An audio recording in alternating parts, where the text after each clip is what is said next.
అది లోపల కూడా కలెక్టర్ గారికి ఒక అర్జీ ఇవ్వడం జరిగింది.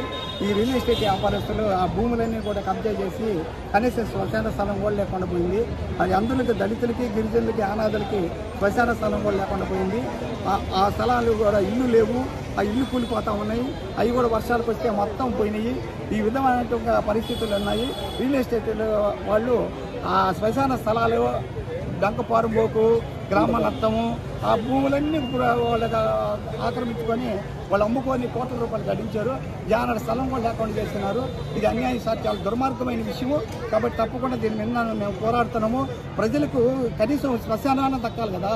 ఆ శ్మశానం కూడా లేకుండా చేస్తే ఏంట? శ్మశానం కూడా లేకుండా చేసి శ్మశానాలను అమ్ముకొని, గ్రామ నత్తం అమ్ముకొని, డొంకపోరంబోకు అమ్ముకొని కోట్ల గడించి మమ్మల్ని అందరూ కూడా నిర్వాసితులు చేస్తున్నారు. ఇది అన్యాయం సార్, దుర్మార్గమైన విషయం. తప్పకుండా దీని మీద మేము పోరాడతామని చెప్పి కోరుతున్నాం సార్.